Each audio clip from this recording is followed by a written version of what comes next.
Good morning, or rather good afternoon, everyone. My name is Michael Pota. I'm an evaluation advisor for the Evaluation Support Service. This webinar is a webinar on how to manage an evaluation in the EVAL module. In this webinar, we will cover basic mechanics of EVAL module. So I will not go into details of how EVAL module works, or at least I will, but it's not an explanation of the guide. I will explain the basic mechanics. I will focus on troubleshooting. So a big section of this webinar will be how to identify problems and solve them, useful functionalities and workarounds. So how to avoid being blocked, or if you're blocked, how to go over these blockings. And I will try throughout the webinar to explain how EVAL module can be useful to you. Indeed, the objective is, of course, that evaluations are available, but EVAL module is also a management tool. It allows you, and it should allow you, to have an overview of evaluations and to work on your portfolio of evaluations and projects as well. So this webinar is not about IT issues. So we are not an IT help desk. We are the Evaluation Support Service. It's a methodological help desk. And we are not in charge of the development of EVAL module. So we don't have much room for maneuver to change, or to change what does not work, if anything doesn't work in EVAL. I will try as much as possible to not cover what was. It's not exactly what is in the EVAL user guide. It's a different approach, let's say a more hands-on approach. It's an approach on troubleshooting and practical approach. Also, I won't try to convince you to use the EVAL module. We're not the police. The objective is really to help you make sure that the EVAL module can be useful to you, at least allow you to use the module so that it helps you manage or have an overview of your evaluations. This webinar is part of a series of webinars, and we are the fifth webinar, ESS Webinar 5, How to Manage an Evaluation. It's a series of webinars that are restricted to EC staff, so notably DEFCO, NEAR, and FPI, and you can register to all our webinars via DEFCO Academy. In general, we try to have 4 or 3 hours for the webinars. One is 6 in the morning, only on demand, and only when we have enough participants. And then we try to have one at 10 in the morning, so that we can reach East Africa and most of Africa. And then we have one at 4 p.m. like now, that is perfect for South America. The webinar structure. So I will try to cover, I will start by presenting EVAL basics. So the phases, the roles, the approval, and it will be presented with screenshots of where you can find what in EVAL. I will very briefly cover how much work it entails, because this is really important. In the end, you are required to encode, you are required to upload, you are required to troubleshoot sometimes, and this takes time. I will help you to identify how much time it takes exactly. Then we have the troubleshooting. So troubleshooting will present most common blockages, and then I will present a brief online demo that to explain to you how to connect on the module, how to upload a report, how to set to the next phase, and also how to encode, for example, the stakeholders, and how to navigate between the phases and the interfaces so that you can find where the blockages are. Then we'll very briefly explain to you the resources that are available to you. For example, the Evaluation Support Service for DG DEFCO, but also the guides, and also for DG NEAR, we have the NEAR functional mailbox, evaluation functional mailbox, as well as the PROMEL support service. And then we have a Q&A session. So what I will ask you for the questions and answers is to type your questions in the Q&A tab. So if you go on the Zoom bar below, you will see Q&A, and there you can type your questions. If you can't find the Q&A, you can always type your questions in the chat but it's more efficient to do that in the Q&A. So the basics of EVAL module. So I will focus on the key functions. The rest you can always find in the user guide, but I would not be exhaustive on the user guide. I will focus on key functions and key functions, key tools, key roles, and so on. So two key functions. The first thing that you need to know is that EVAL gives you an overview of your evaluations, you as a manager. And for example, the evaluation correspondents have an overview of their delegations evaluations. And then another tool is the management. So you will have an interface that allows you to manage your evaluation, go to next phase. You have tips and tricks on how to manage your evaluation. Then I will present tools. The tools are e-learning guides, the search tool, and the OEP tab that will also be briefly presented in the online demo. As I said, other functionalities, you can see them in guidance. Also, I will present basic actions in EVAL. So one of the actions is to encode and go to next phase. So you fill in the data and you approve the reports, you communicate with the contractors. And then you have roles as well. Roles are the evaluation manager, the various contractors and experts, and the M&E focal points. Each have a different actions to do on the module, let's say. And actually, there's four roles. On the OEP specifically, you also have the head of cooperation or head of unit that can plan evaluations or have an overview on the operational evaluation plan, because he or she, in the end, is responsible of the OEP. So for the OEP, the work is a bit different. It works between the evaluation correspondent, or the M&E focal point, let's say, and the head of cooperation. Now, when you arrive on EVAL, you will have two main areas of action. So you will have a series of tabs on top. As you can see in the screenshot, you have new evaluation, my eval, then the OEP tab, search, my notifications, and then administration, past evaluation, and so on. If you connect with your EC logins, you should have this view, maybe not the past evaluations, but you should have this view. You have two orientations. One is if you want to manage your evaluations, and this is through the My Eval tab. This is what is covered mostly in this webinar. And then you have a second tab, which is the operational evaluation plan.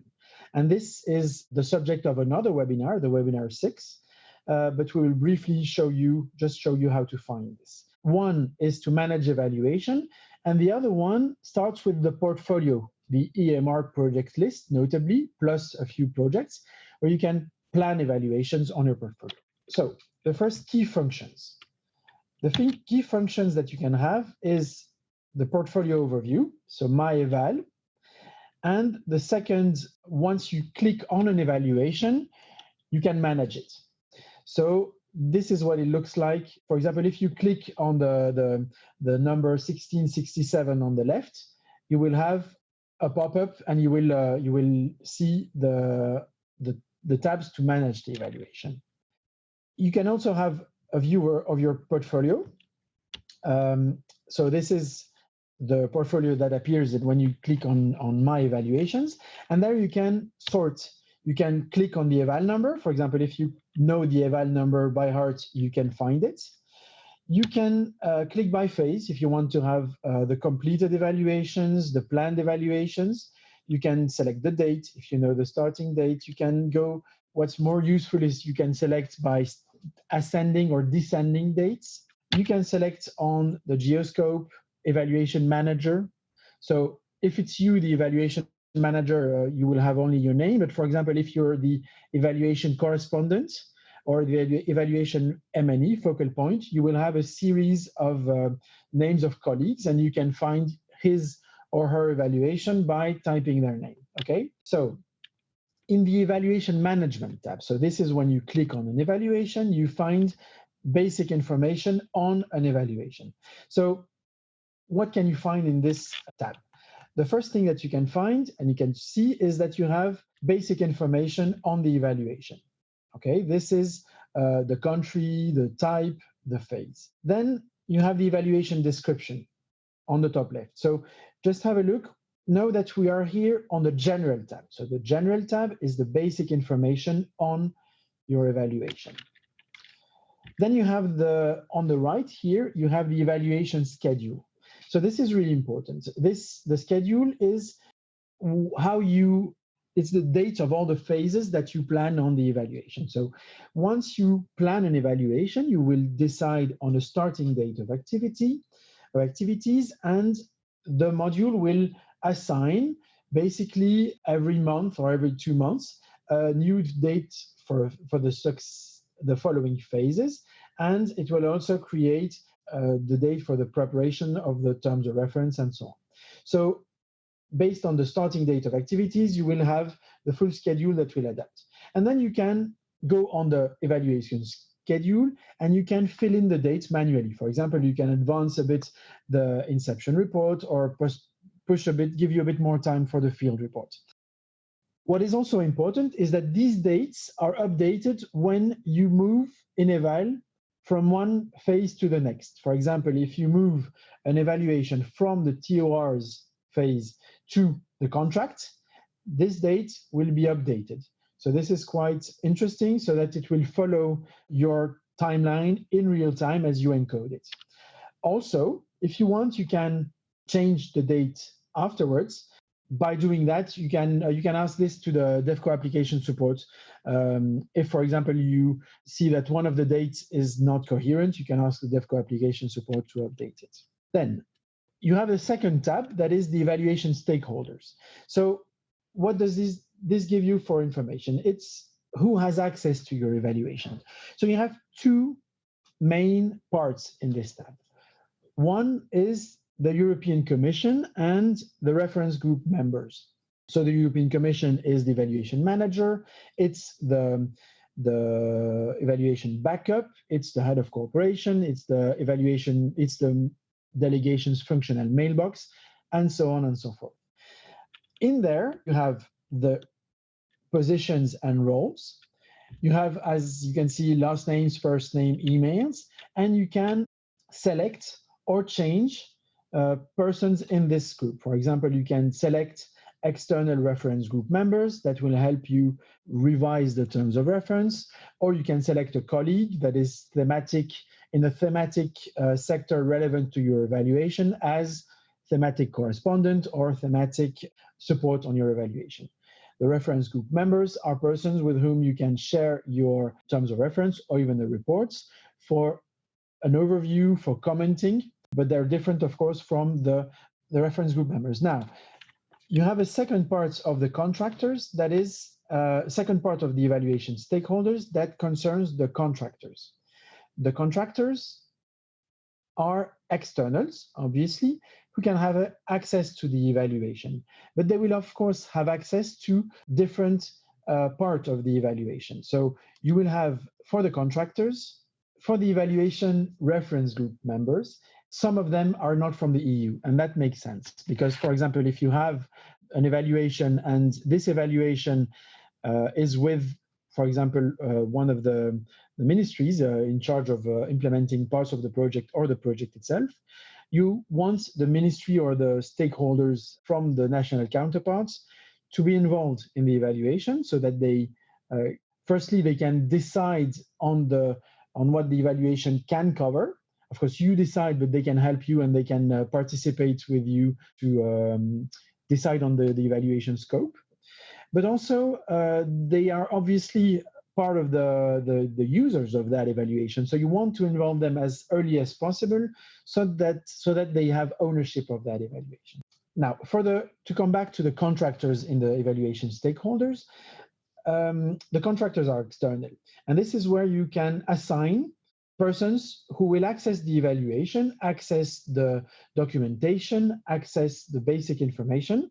They will not have access to the let's say, internal commission aspects. They will not have access to phases after after the submission of the synthesis report.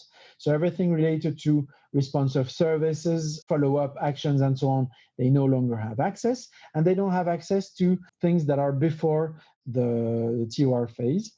At least they have access to the TOR, the final TORs, but they don't have access to the other draft documents, let's say. Then, when you encode their names in the contractor details, in the contractor tab, you can select the contractor's names and invite them to join your evaluation.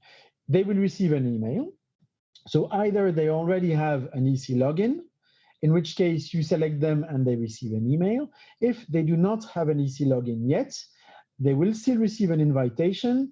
They will have to create an EC login, and then you will have to come back to eval module and assign their role.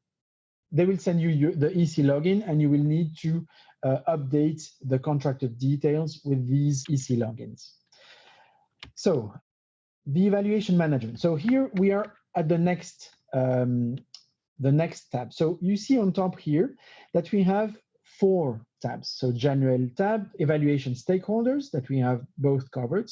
As from the contract phase, you have a new tab that appears.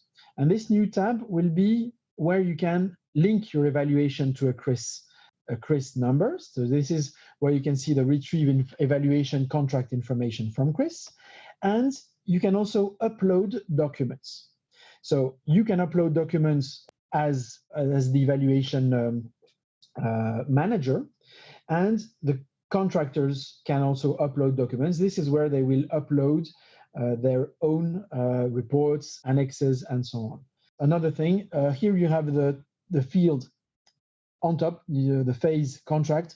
This allows you to come back to previous phases if you want to check which were the documents uploaded in the previous phase, if you want. And then you have the final tab, which is the library.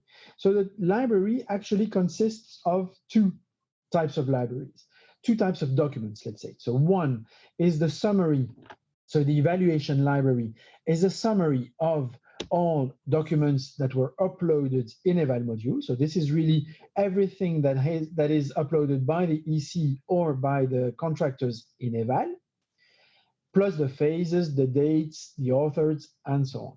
And then you can link, when you link an evaluation to the evaluation contract and to the CRIS number of the CRIS number of the projects evaluated, then this fills in information on the CRIS library of the evaluation. So if you click on this project CRIS library, I don't think that it's in my screenshots, but you will see a full list of documents available in CRIS that will become available in eval. So this is extremely useful for contractors, and so it's useful for you.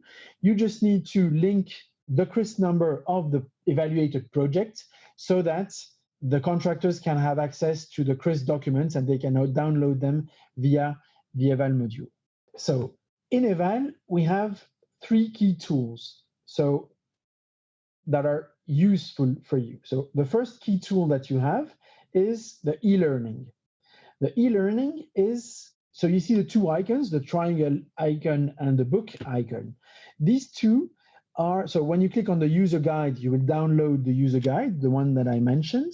And this is quite useful because it goes step by step from one phase to the other. So it's relatively well made. You have colors on the actions that are for you and colors for the actions for the contractor. If the contractor clicks on that user guide, they will see their own contractor user guide, which is good for them. You can redirect them to their own user guide, which explains to them how to encode, submit a report, go to next phase, and so on. And then you have the small triangle, which are e-learnings. So the e-learnings are quite interesting. They're a PDF file, but it's a video PDF. So you can see below there that you have a timeline and a small play button, and this goes for the phase you are in. It will explain to you how to fill in the information. how to upload a report, how to approve a report. Okay, so the evaluation managers have their own e-learnings, and the contractors have their own e-learning. So same thing, if a contractor is stuck because they cannot upload a report, you can redirect them to this e-learning. They just download it, they play, and they know exactly how to upload their reports in EVAL. Okay. One thing that is important is that e-learnings are associated to the phase. So, which is really great. So if you are blocked in the terms of reference phase, you have the e-learning for your own terms of reference phase. If you want to know how to encode and link a contract information, the e-learning will give you just that. Additionally, all these e-learnings are available on the knowledge base of EVAL module. So if you go to the knowledge base of, I think you can find this even in the IT and resources tab that we'll talk about later. Okay, so this is the e-learnings. Then you have the search tab. So the search tab is quite interesting. The search tab is a way of finding your evaluation. And also, and this is great, you can find other evaluations. You can find evaluations that are closed. You can find evaluations, actually, so you can either find your own evaluations if they are open or if you're the manager of those. And if the evaluation is closed, so it was completed, then you can find the evaluations of DEFCO, NEAR, and FPI. So this is great. In EVAL module, as far as I remember, you have something like 800 or 900 closed evaluations, which is really, or let's say 800 closed evaluations. So it's a real wealth of information, terms of reference that you can find. So the search looks like this. So you can find the evaluation reference. You can find, based on the title, delegation in charge. You can also find, this will be shown a bit later on in the online demo, but you can also find your evaluations based on the DAC codes and the thematics, but this is a bit less efficient because the DAC codes are sometimes taken from the decision or from the, let's say, the decision with the biggest budget. So you may not have the exact DAC code that you want, but you can still also find your evaluations based on the executive summary, the recommendations. So let's say you want to find all the evaluations that have a recommendation on mainstreaming gender in the project management. You can type gender in the recommendations and you will find all the recommendations, all the evaluations for which gender was mentioned. This is really interesting. I have to say that you can find sometimes, it's a search engine. So sometimes you can find very relevant information and sometimes not. So for this, I would advise you to go dig a bit, try to use the search engine and try to find the evaluations that could be useful for you. Now, the third key tool is the OEP tab. So the OEP tab actually is used, obviously, to submit the OEP, but it's actually a great way of finding your evaluation. So if you want to go back to the evaluation that was, okay, then let's say you have the EU Asia Switch program. You go to the OEP, you remove the delegation in charge because you don't know if it's managed by the headquarters or let's say managed by Cambodia, for example. And then you type the switch program and then you decide. So this is what it looks like. Then you can change the filters. You can make the filters focus on projects that are bigger than 5 million euros. You can make a search on the title, make a search on the modality, and so on. And you can find the project evaluated. So the OEP is focusing on projects. So this is another way of seeing evaluations. And if you have a small eye icon next to your project, then you can click on it and you will have all the evaluations on that project. So this is quite interesting because it's a different approach. You don't know who manages the evaluation. You don't need to know. You go to the OEP and you find out. Okay? So this is interesting to find past evaluations. So those are three key tools. This is important. So this part right now is the most central part of EVAL. So EVAL is actually two main actions, I would say. The first one is to encode. We know that you encode general data, stakeholders, as I just presented it. You retrieve information from CRIS, you link evaluations to the CRIS reference of the evaluation, you link the evaluation to the CRIS reference of the projects evaluated, and then you can, additionally to that, upload documents. You can upload annexes, you can upload terms of reference, you can upload anything that is related to the evaluation, and also the evaluation contractors can do that. This is mostly for the phases of planning, TORs, contracting, and response of service, okay?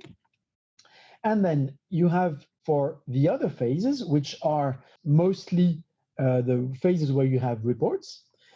So this means inception, desk, field, and synthesis phases, 4 phases. Then you have an approval process that is on top of the uploading. And this approval process works like this. So for most reports, I will go afterwards for the exception. Most reports, you have the contractor who uploads a phase report, and when it submits it, so when it's no longer as draft, when it submits it, it's sent to the evaluation manager. The evaluation manager shares the report with the reference group members, discusses it. You can do this by email. And then once you have consolidated comments on the phase reports, you can approve or refuse the deliverable. So this is quite easy. You receive a report, you approve or you refuse. And if you refuse, you have comments. If you approve, you have comments. Okay? This is one cycle of approval, let's say. Then when you go to the synthesis phase, this is a bit different. So for those of you who have managed an evaluation, you know that this is a phase that is really critical, and this is where you can easily be blocked. And why can you be blocked? So I will come back to the cycle that I have just shown now. So here the contractor submits a final report, draft final report even, and this draft final report is submitted to the evaluation manager, but also with an executive summary. And this is really important. The executive summary is a form, we'll see this afterwards in the webinar, is a PDF form or an online form where the contractor basically lists the recommendations and actions and who should implement those actions. So it's in a way presenting in a summarized way the report to make it actionable. And this is very important. So you have 2 documents for the synthesis phase, which is the final report and the executive summary. They go by pair. You cannot approve one without the other. Once you have received these 2, you can share them again with the reference group members. And then the evaluation manager must fill in the QAG. So the QAG is the Quality Assessment Grid. And this is a form that is available online. So what is important in the QAG? The QAG guides the evaluation managers in approving the report. Why is it important? If you want to approve an evaluation report, you approve it in a different manner and on different principles than you would do for a general report, because an evaluation must be evidence-based, right? So you must make sure that the findings of the evaluation are related to a conclusion in a sound and evidence-based manner, let's say. And then you want the conclusions to be linked to the recommendation in a very logical. And you don't want the recommendations to go too far compared to the data. You don't want recommendations that are not grounded on actual findings. So the quality assessment grid gives you this. And you fill in this information, and then you share it with the contractor. You approve or you refuse the reports. But very importantly, you do that with this quality assessment grid. so that you explain why you approve or you refuse. And this is also really important. The quality assessment grid is shared collegially, let's say, with the contractor. So they receive it and they can comment on it. This is to be more transparent because they can disagree with some of your comments. If you disagree with a finding, but for them it's linked to actual, if you disagree with a recommendation, let's say, or conclusion, but for them it's really grounded in facts, they can say that, well, okay, we disagree on the actual actions to do based on this, but we want to keep that. So the quality assessment grid, in a way, is a discussion tool on the quality of the report. So this is how the synthesis phase works. Now, as already briefly presented, you have three key roles. The one is the evaluation manager. The evaluation manager encodes, uploads, approves reports, and once the synthesis phase is closed, he or she is the person who ensures the follow-up of the recommendations. And this is important, of course, because an evaluation is not supposed to be put on a shelf and take dust. The objective is that recommendations are ground for actions. And the follow-up will be, for example, 1 year later or 1.5 years later. You come back to the beneficiaries, you can come back to the counterparts, and you see if the recommended actions were followed upon. And then you explain if and why it happened or not. Also, you can yourself write, okay, this recommendation led to a change in the phase 2 of the project, for example. Then you have the contractors, experts. So this was already covered. They consult the documents, they upload their own phase reports, and they consult the QAC. And then you have the M&E focal points. The M&E focal points, their role is to have an overview of all evaluations in their unit. They also support their colleagues. For example, let's say you have someone who leaves the delegation, you want to change the task manager, the evaluation correspondent or evaluation focal point can help and can decide and can assign the evaluation to someone else. And one of the roles in EVAL is that the M&E focal points submits the OEP.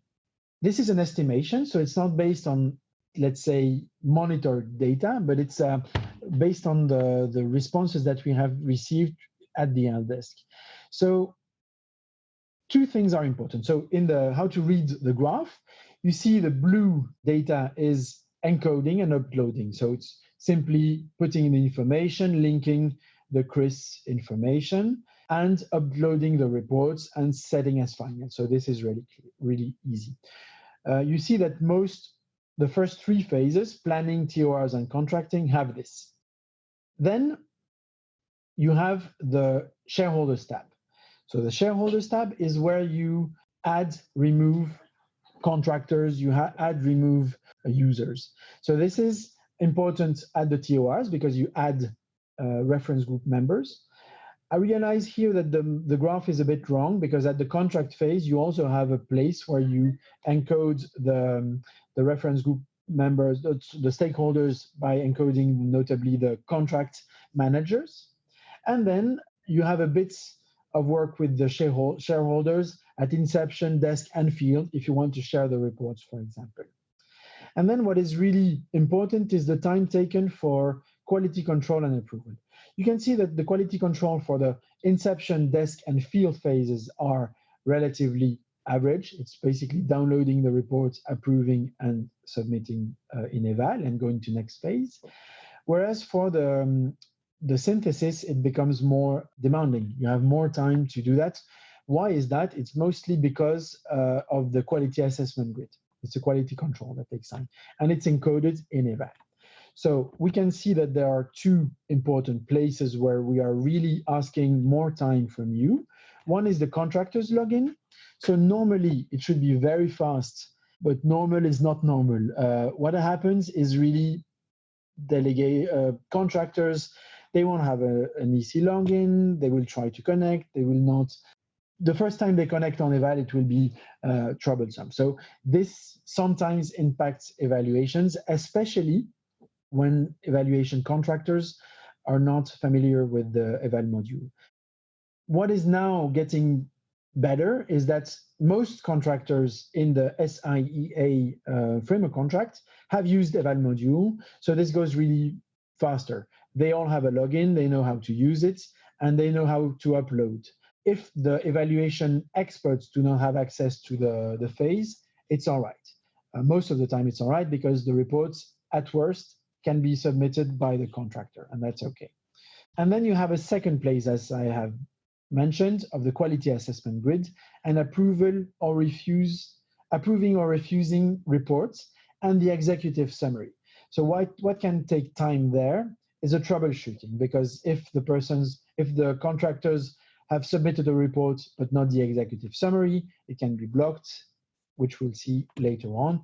And if you don't know how this works, you can easily be lost. And so that's the objective of the next part, which is the 10 most common blockages. And I realize that I'm not, it's not 10, I think it's a bit more, but I will have to update the PowerPoint. So first thing is approving reports. So approving reports, we will cover the report's status, report's category, we have the forms and PDF, and then general question when a button doesn't appear and you want to, let's say, fill in the QAG, but you can't. Then updating problems that can happen when you update the stakeholders tab. So this I will explain. And late encoding. So this is a problem that happens when you do not encode the evaluation in real time as you do for managing the contract. So you can do that to some extent. You can, for example, manage the evaluation in real life, but then once the phase has ended, catch up on eval. But if you do that too long or too late, it can be problematic. And you have problems in accessing eval. So sometimes you can access eval easily, but sometimes you can't find, sometimes when you connect, it connects with your EES login. Sometimes you are blocked for some reason.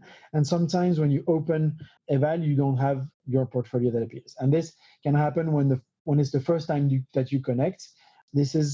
I will go here to present exactly what can happen, okay?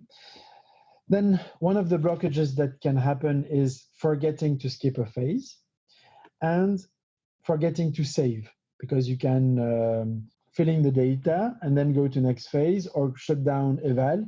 If you don't save, the information will remain as was previously.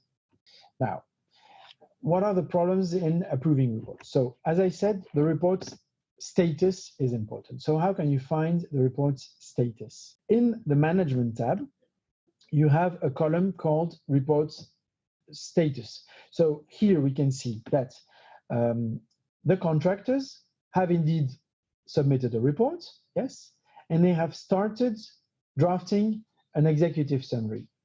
As you remember, it's in two ways, either in PDF or online.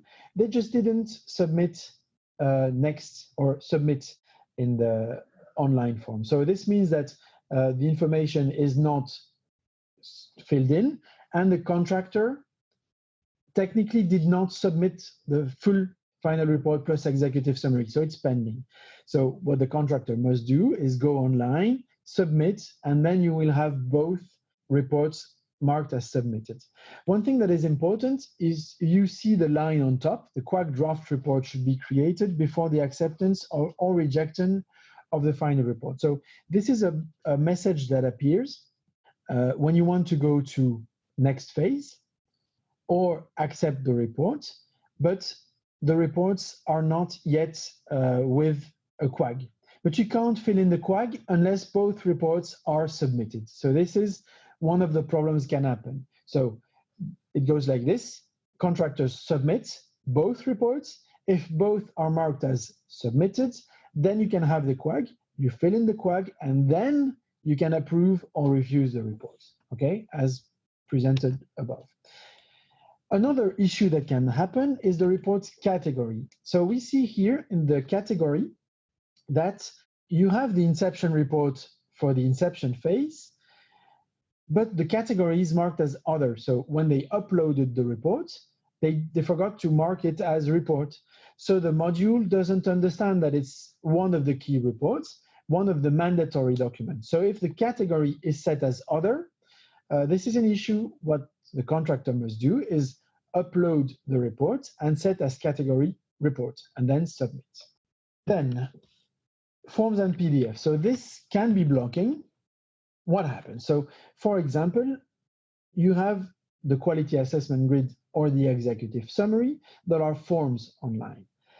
For the executive summary, there's let's say a different form that you can also publish a PDF version of, or upload a PDF version of the executive summary. So this happens, and this is a view that is shown for the contractors. They can either upload the PDF version of the executive summary or fill it in online.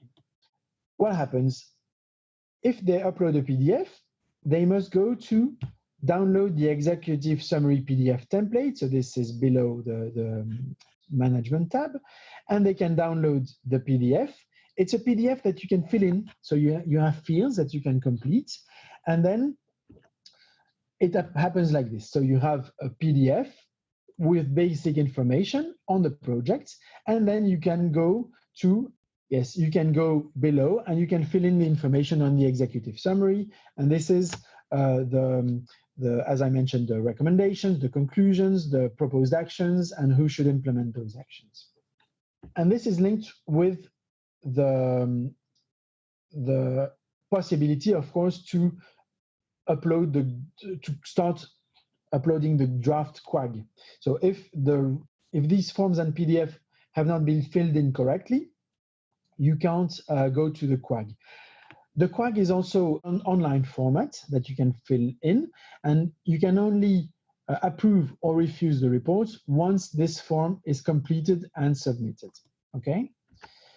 So then, yes, one thing, sometimes we have problems that the button doesn't appear, and this is exactly related with the problems below, because the button of submitting, button of approving, the button related to downloading or completing the QAG will only appear if the previous phases have been filled in.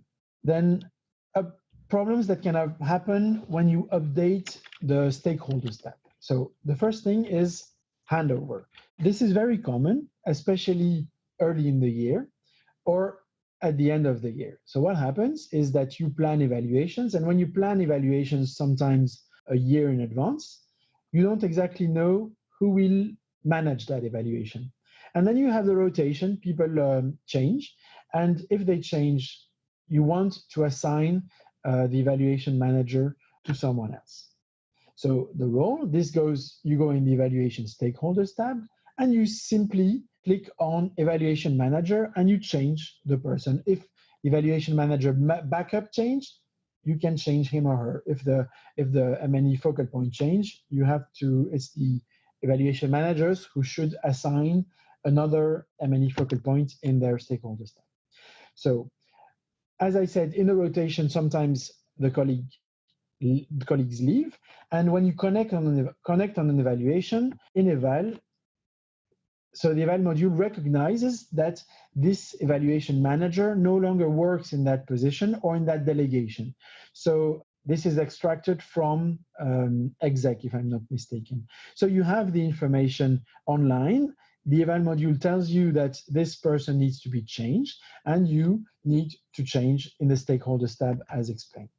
Some of the problems in the stakeholders tab can be that someone has more roles than should be. So let's say you would want to add an evaluation manager backup, and him or her is also in the reference group members. This can't be. Why? Is because you don't want evaluations to have the same name as evaluation manager, as backup, as reference group member, and as external reference group member. You want to have a plurality of roles. So we want to avoid that the evaluation correspondent or the M&E focal point is also, for example, a reference group member, because being an M&E focal point, he is de facto well placed to already be a reference group member, and the reference group members should be completed with other people that are relevant for the evaluation. So this is something that can happen if you want to assign different roles to the same person. This is also very common, but less and less common, I'd say. So ECAS logins for contractors and reference group members. So reference group members, when you include them in EVAL, in the stakeholders tab, they receive an email to ask them to connect on that evaluation. Obviously, some of the persons in the ministries or in the beneficiaries are not familiar with EVAL, and maybe it's the first time that they connect. So they receive the login, and maybe they won't be able to connect. For the reference group members, it's not so problematic, but for the contractors, it is problematic because they must have an ECAS login so that they can submit the report. Here we see an example. It's a screenshot of contractor's details for an evaluation, and we can see that the contractor has an EU login, but the evaluation team leader, we have encoded their name and the email, but it's not linked to an EU login. This means that the evaluation team leader can't connect to the evaluation. So what happens in this case is obviously you do this by email. You ask them if they can create an evaluation login, or most likely they will ask you if they can connect to EVAL, and you tell them that they need to create an EVAL login. And once they did create an EVAL login, they can come back to you, give you their EVAL login, and you just click on this small icon with a person and a plus, and you change, and you find their EU login, and you link that evaluation, the contractor's details and the evaluation expert's details to the role of evaluation team leader or experts. The contact person can upload reports, and the team leader can upload reports and executive summary. The evaluation experts can only download or access documentation. Now, this is really important for the ECAS logins and contractors. You must go to the EVAL user guide and also to the ECAS login user guide. So you have guidance available online to how to create an EC login. Now, late encoding and updating. So this is a bit tricky to explain because it's malpractice on EVAL module. So ideally, people should update their evaluation in real time. But we know that in reality, you have a lot of work to do.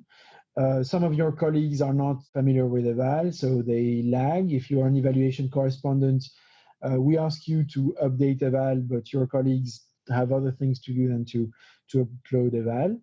This can be problematic. So we have two cases. One case is if an evaluation is ongoing. So if an evaluation is ongoing, you still have the contractors available, and let's say they have just submitted the final report, and the evaluation in EVAL is still marked as planned. Then the solution is to advance phases quickly, and then you can go back to the DEFCO application support and ask them to retro plan the dates in EVAL to change the dates according to reality. Because of course, if you advance the phases quickly, all the dates will be 21st of February, 22nd, and then 26th, and that's it, which is not exactly as the reality. But that's okay. The dates are not so important. What is important is that the evaluation is up to date as per reality, and especially for indicators.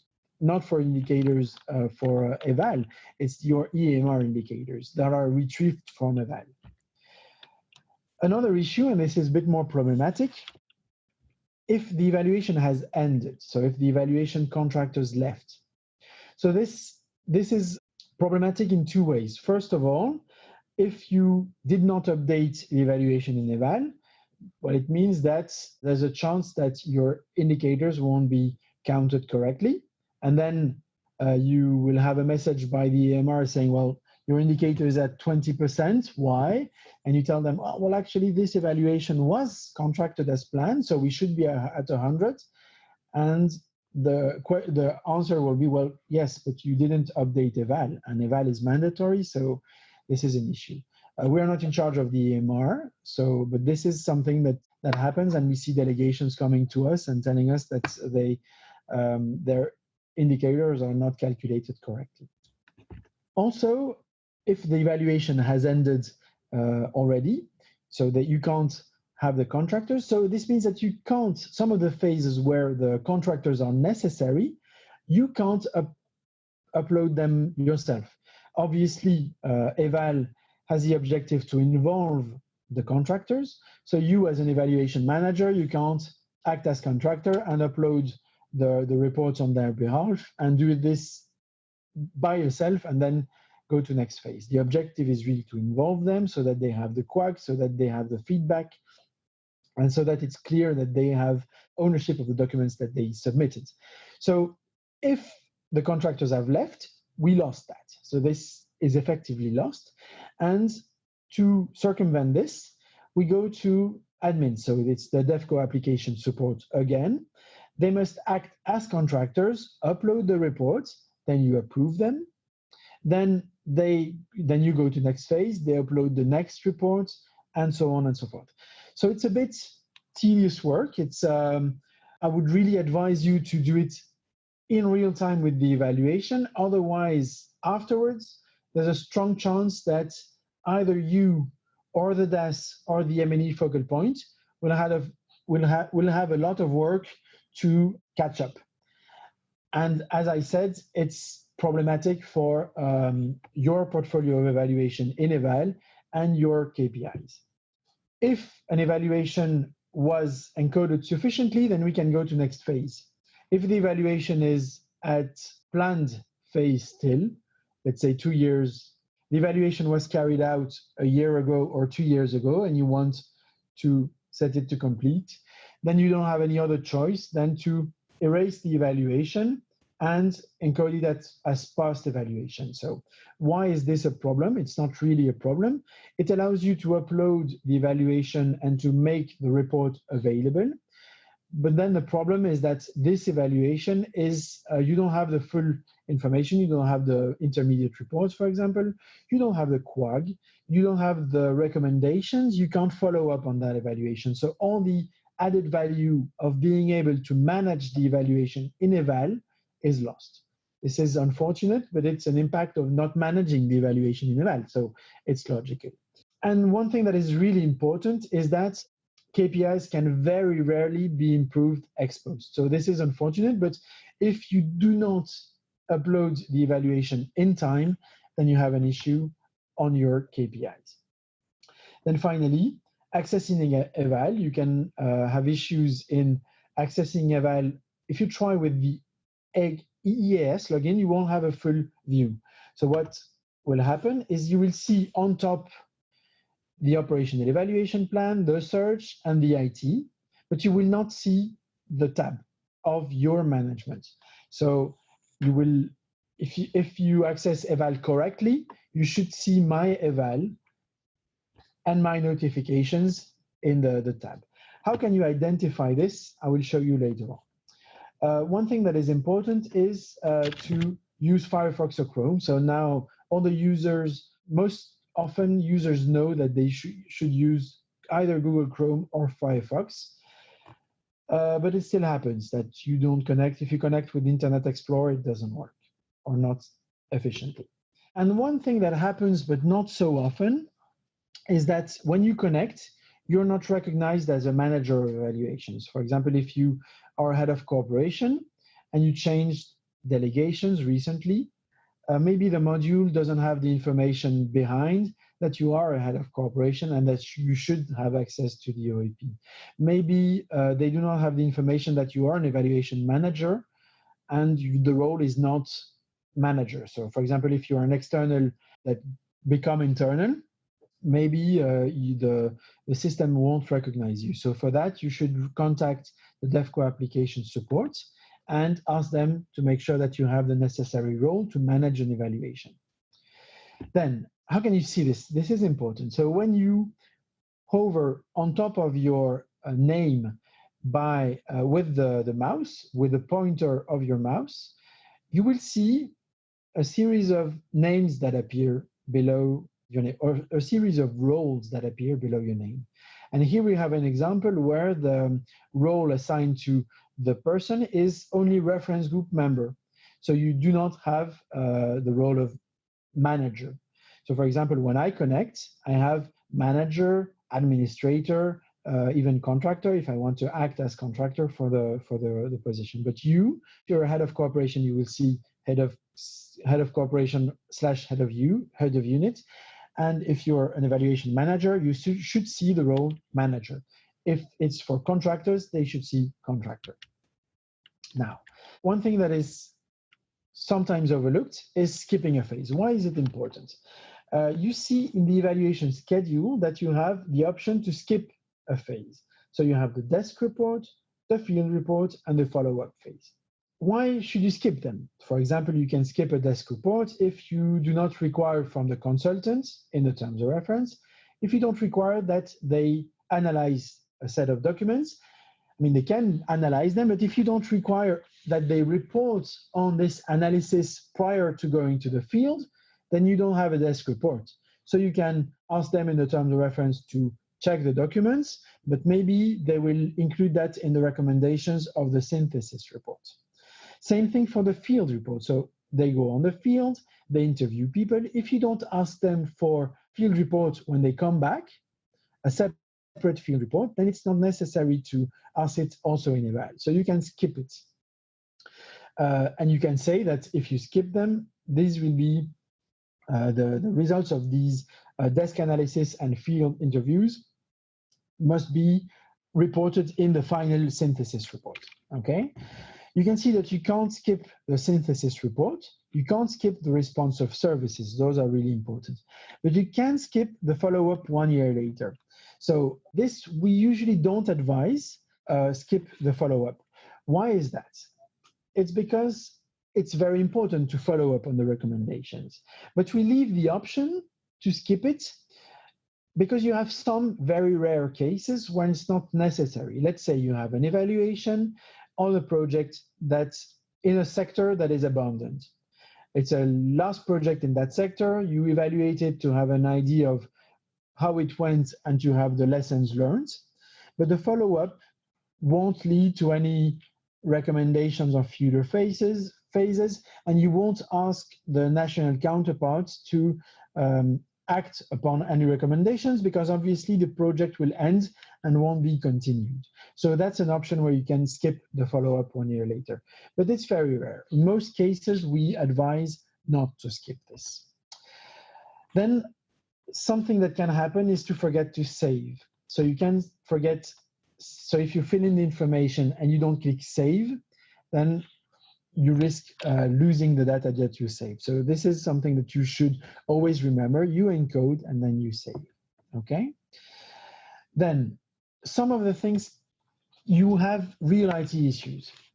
So one thing that we realize is that for some cases, rare cases, but it happens, when people try to encode in the stakeholders tab to list a colleague, for example, the colleague's name doesn't appear. It can come from many different reasons, but this is usually to be seen with the DAS. So it's an IT issue that you should see with the DAS so that they help you. And sometimes the CRIS reference can't be found.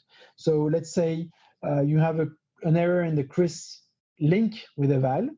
Maybe the information is not retrieved properly. And then if you encode and you update the information on the day, it's not available immediately in EVAL. So for example, if you have the reference, the RFS number, you create the CRIS information in the contract information in CRIS, then you save in CRIS. If you go immediately to EVAL, there's a chance that it won't happen immediately. This is not really an IT issue, but it's something that is understandable, that the system doesn't have full information in real time. As far as I understand, it downloads the information at night, and you will have the information updated the next day. So now I will go briefly online to show you the stakeholders tabs, uploading the reports and searching the OEP. Okay, so this is what the eval module looks like. The first thing that you can do when it's open is to hover on top of your name to see that if you have the correct roles. And then, as I said, you can go to My Eval and on the operational evaluation plan. The operational evaluation plan is if you're looking for a project in your delegation. You can go here and try to find a project in Togo, for example. I can try to find projects that are covered by an evaluation. These are the covered by an evaluation, or try to find projects that are not covered by an evaluation. This is another view, okay? I can also go to My Eval, and this is where I see the portfolio of evaluation. So because I'm admin, I see all evaluations, but you will only see your own delegation's evaluation, or if you're an evaluation manager, your own evaluation. So I will give you an example of one evaluation in Togo, if I'm not mistaken. So this is to show you how you can use the columns. So I've used the title. I can also type the evaluation manager. If I type, I can look for the name of the evaluation manager. I can also go for the geoscope here to go. Okay. So of course, this doesn't change the sort because there's only one evaluation with this login. Then I click on the evaluation and you see that it's in contract phase. So I have here the dates, I have here evaluation data, I have the stakeholders which were linked, and I have even the evaluation contractor name that is linked in the stakeholders tab. I can go, and this is most important, you can go to the management tab. The management tab is where you link the information. So imagine that you have a contract phase, but the contract information is not yet linked to contract number. So imagine that this number here is empty. You can retrieve the evaluation contract details. So you type the contract details here, and you find the information, and you add, and it finds this information. Okay, this is the information that was found online, the company reference number, the contractor's name, contracted amount, and the signature date. You save. So here I have an error because I'm working on the acceptance and the contract is too late. But normally you shouldn't have an error if you're working in real time. So I can go to the library and I can download. So this is what was uploaded by the evaluation manager. And I can also download documents from Chris. So this takes a bit more time. Okay, so you see that this evaluation is linked to this decision. Okay, so there is a problem of download, which I don't really know why, but normally you should have available documents here. This is probably the reason why you have an issue here, is because there was a problem with the linking with Chris. But that's all right. It's just an example here. But normally you have available documents here, and you can download, select, and download for yourself. And the contractor, most importantly, can do the same. Okay, so I go back to the management tab, and I go to next phase. Hopefully, it doesn't work. Why doesn't it work? Okay. Okay, this is unfortunately the example that I have here. I can't go to the next phase because the system is blocked. This is mostly blocked because I'm working on the testing environment, but I don't want to work on the real environment because I don't want to mess around with the real evaluations. This is to give you an idea of how it works. So clicking on next phase, and if I go to next phase, I will be able to go from contract to the inception phase. Now, if I come back to the My Eval, let's say I want to find another evaluation still in Togo. Yes, what can I, okay.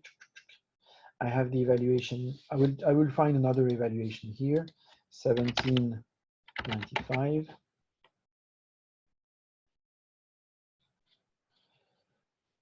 So, okay, 1795. This evaluation is an inception phase. So what do I want to do? I want to upload a report. Let's say I'm a contractor, or yes, contractor, and I want to upload a document. So this will be my inception report, which very importantly, I want to put as category report and not category annex, comments, minutes, or other. So I want to put it as reports, and then I save. And so this creates a category. I can upload the file, and I can upload, for example, these terms of reference, open. Well, I'm uploading a file as an example, but you must imagine that I'm uploading inception reports, and I save. And when I save, it adds the reports as in the correct category, okay? And then when I have, because I'm a contractor in this case, it's in the inception report, I submit it for approval. This is what the contractor sees. It confirms, he or she confirms, and then the evaluation in EVAL is marked as submitted. Again, the status. This is really important. Now, this is the view that is seen by the evaluation manager. So the evaluation manager can download the reports. It will be in the download tab here, okay? And can also see which version it is, the author, when it was submitted, and the status. And I can select the report and download the selected report. So if I have multiple documents, I can select all the documents and download the selected documents. I can also share the documents with the stakeholders, okay? In this case, we don't have the stakeholders. I can, okay, yes, I can select the various stakeholders, add them, and those are the persons who will receive the reports. And I can send with a message and a subject, okay? Which I won't do here because I'm not sure if the acceptance actually sends anything. I don't want to take the risk. But this is done, so I want to, so I have the report. I have downloaded it, I have shared it with the contractors, with the shareholders, stakeholders, and I will approve it, let's say. So I click on the report, I say that is accepted, I mark it as just a comment, but normally you can say more things. Accepted, let's say, good reports. Good reports, okay.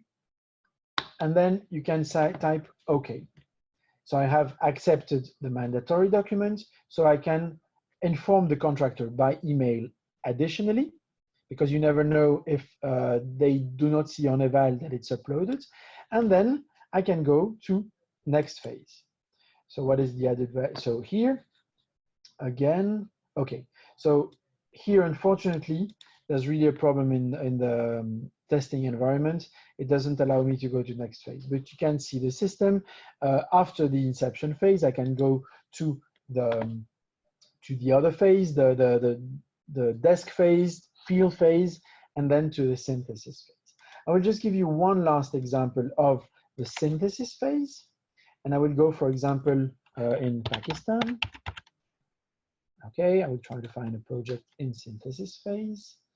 And here, okay, I have two projects that are respectively in synthesis phase. And okay, I will take this one. I will go to the management tab. And what do I see here? I see that the draft final report was uploaded by the evaluation manager, so not by the contractor. This is a problem, and this is the reason why Ingeborg Hirsch did not have the possibility to upload it as reports. So what should have been done here is upload the terms of reference. So the contractor should upload the terms of reference, which will happen as report here, and the executive summary as executive summary, and the status here would be submitted. And if those are available, then I can find the button for the quality assessment grid. Okay. So this is an example of what doesn't work. The contractor, if they want to upload the executive summary, they can do this online. And this is really interesting. So they can add information, background, evaluation methodology, key findings. This is important. A copy of the report, but it's important. Then conclusions and recommendations. And you can list conclusions. You can add a second conclusion, can add lessons. I'm filling in because the field is testing to that you have text added. And then I have the recommendations, to whom it's for the EC. I add, this one is for the national counterparts.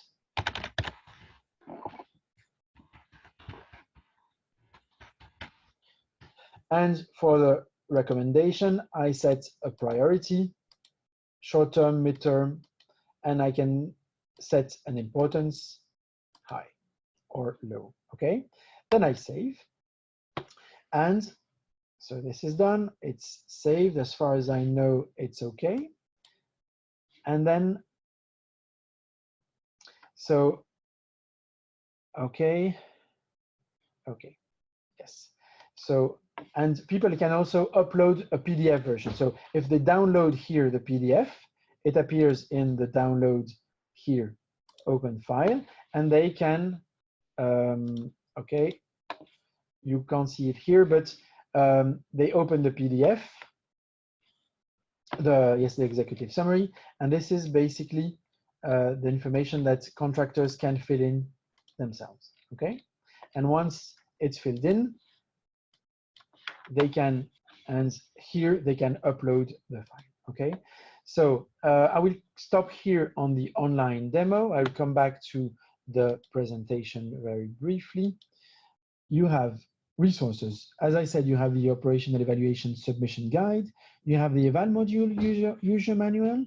You can also contact the DEFCO application support and the NEAR application support for IT issues. You also have help desk. So for the ESS, we have, for the DEFCO, you have the ESS help desk that you can contact via the mailbox helpdesk@evaluationsupport.eu.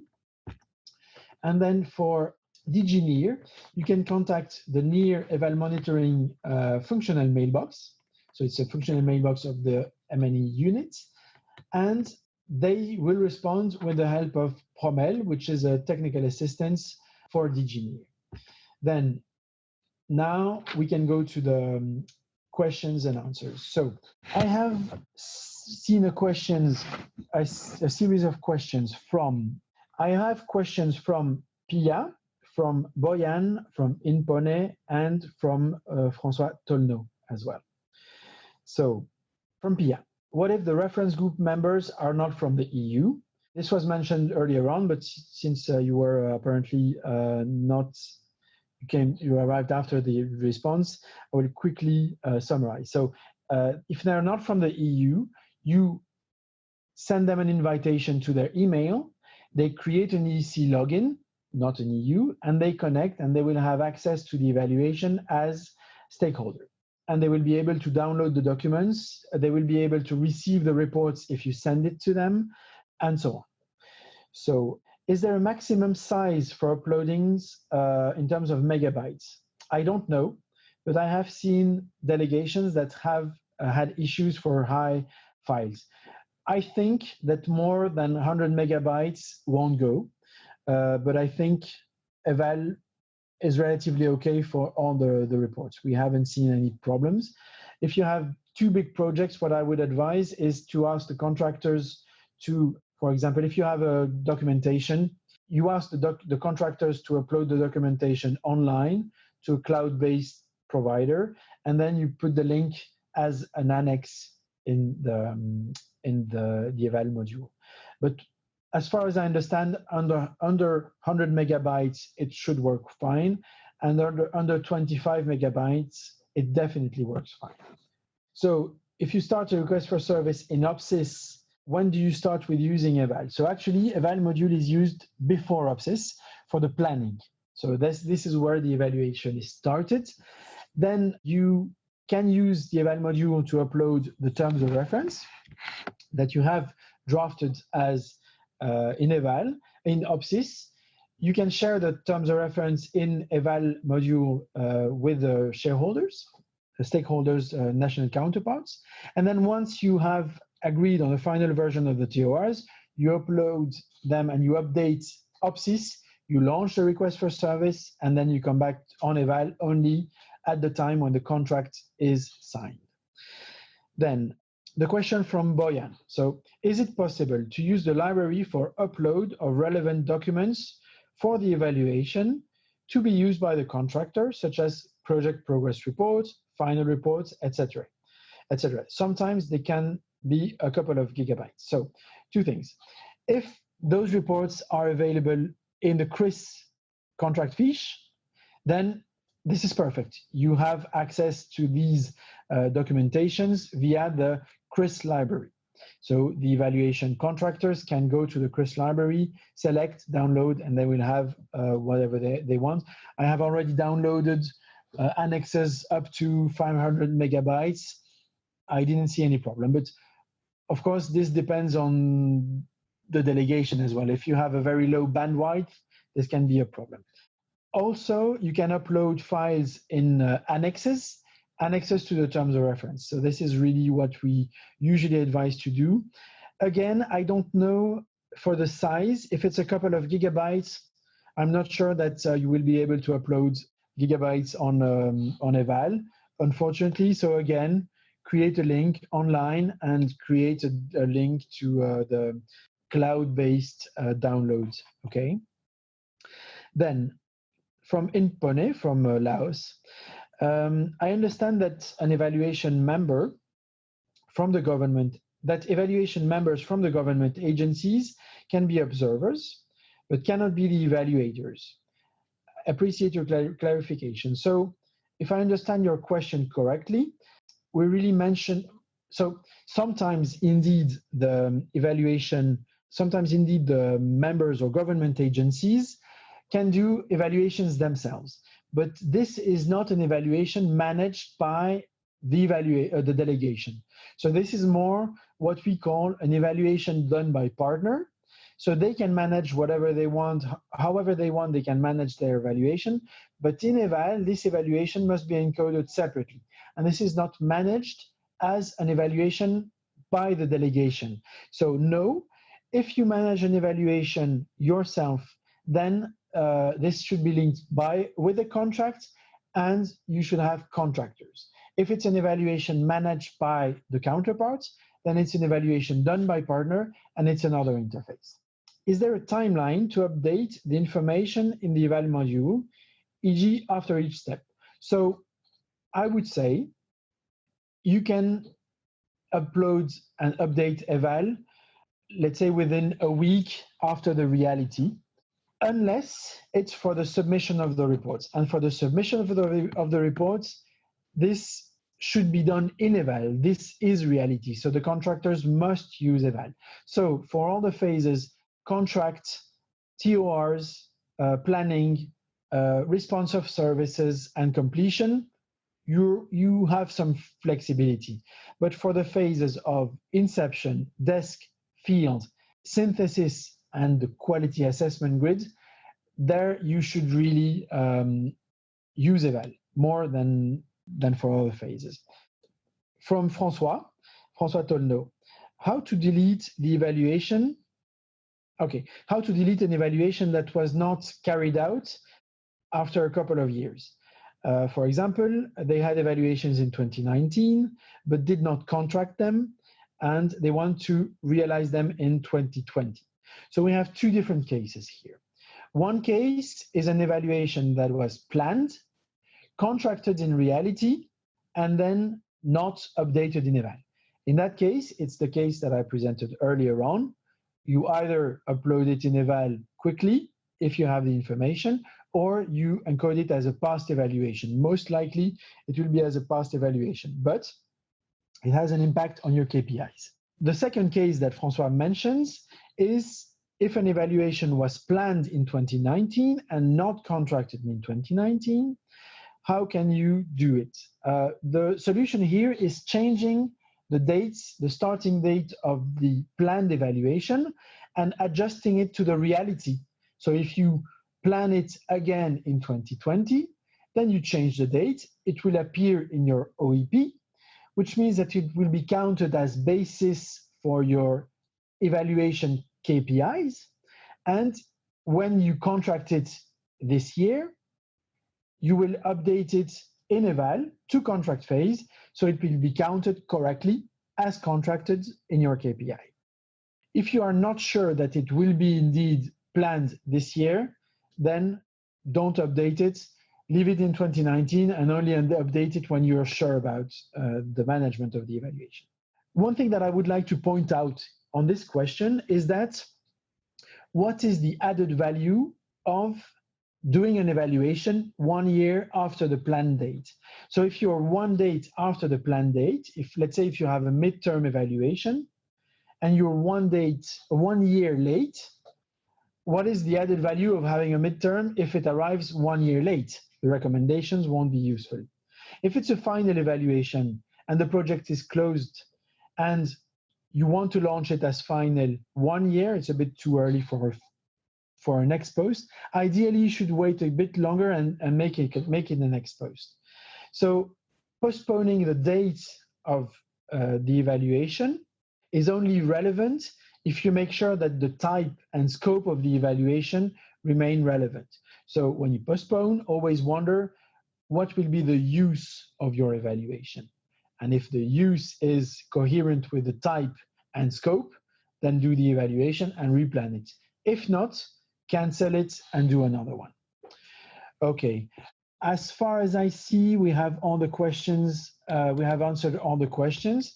So thank you very much for attending this webinar. I hope that you received all that you wanted from the webinar. If you have questions, please feel free to send us the questions by email afterwards, and we will happily respond. Also, you will see after the webinar, we will send you an assessment link, a link to assess the quality of this webinar. So it is the first time that we do this webinar. As you can see, that it's still a trial and error, and we are definitely improving. Go to this link, tell us how to improve, and all comments are warmly welcome. I hope that you found everything that was interesting for you, and I look forward to working with you in the future on your evaluations. Thank you very much.